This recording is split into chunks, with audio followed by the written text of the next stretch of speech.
we're back on the Tulsa Real Estate Show, where we deliver real results for your real estate. And what we're talking about today is what makes real estate such a good investment. So go ahead and ask yourself, what is it that makes real estate such a good investment? Okay, there's three major reasons that I have determined, that I believe, that make real estate a great investment for you. One, income.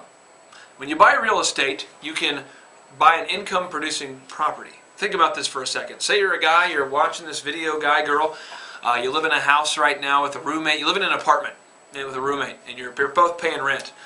Well, through the magic of real estate, you could buy yourself a house, rent it out to 3 or 4 girlfriends, guy friends, whatever. Next thing you know, you're making money to live in your house. So you're actually getting paid to live in your house. It's an income-producing opportunity. Or if you look out our window here, you look out our window, and let's just say you kind of look out there to Panera Bread. The company that owns the Panera Bread building, they're leasing space to Panera, to Allstate, and to some other company over there underneath the awning. So they're leasing the building out to the 3 different businesses, and they're making money per month off of those businesses. Now what's great is that if you're the building owner, you don't have to get the employees, you don't have to drum up the insurance deals and create a menu and hire all the chefs and deal with expired milk. You don't have to deal with that at Panera. All you have to do is own the building, you rent it out to those people, they figure it out. So one, income production. Reason number 2 is depreciation.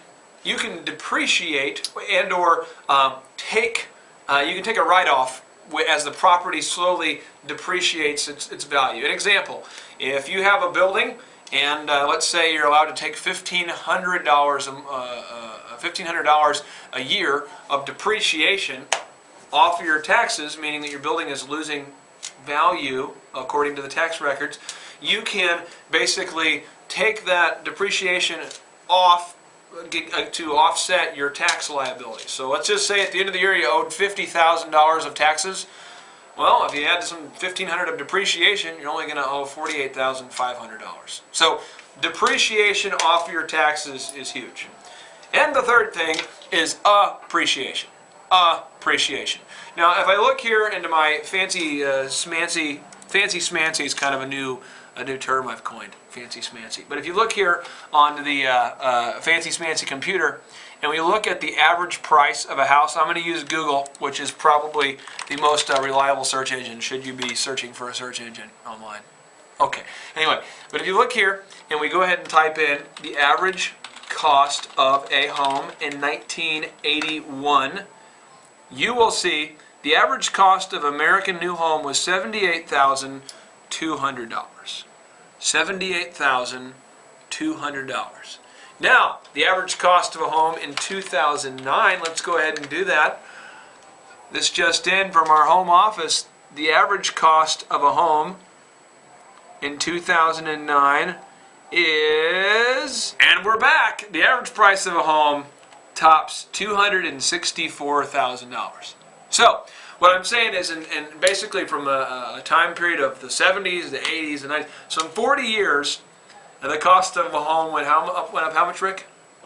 Basically from 70,000 to 200. And by the way, Rick is the mystery voice behind this. How you doing, Rick? Pretty good. Okay, the average price went up from 70,000 to 260,000. So essentially 3 times. So are you earning 3 times the money? I don't know, maybe you are. But the point is that real estate is a deal where as government prints more money to finance things that they can't afford, what they do is they just keep printing more money. You know, they need to fight a war, let's print some money. We need to fix the roads, print some money. Let's stimulate the economy, print some money. So whenever they print money, that makes your money worth less money, okay? Your money's less valuable, therefore inflation. But if you own real estate, all you have to do is crank up the rent a little bit, crank up the lease a little bit, and bada bing, bada boom, you've raised it 3% to balance inflation.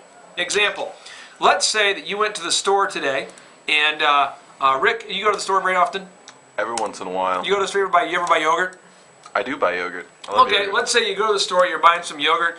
Remember when yogurt used to be 4 for $1? Mm-hmm.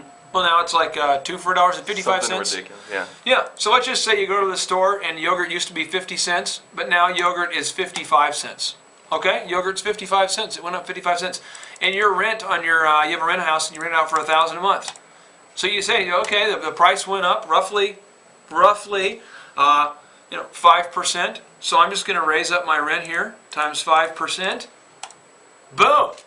Your rent is now $1,050 adjusted for inflation. The price of yogurt went up, the price of gas went up, and your rent went up. Congratulations. So those are the three most compelling reasons, in my opinion, to invest in real estate. Again, just to summarize, one is it's going to be your income production. You can produce income without having to run a business. You just produce income. Two, it's going to be your depreciation. You can take some write-offs off your taxes. And three is appreciation. The price of, is basically you can raise the value of your property over time, or what you charge for your property over time, to counteract inflation. For any more information about this, please feel free to contact us at the Fears Clark home office here, which is 918-481-2080,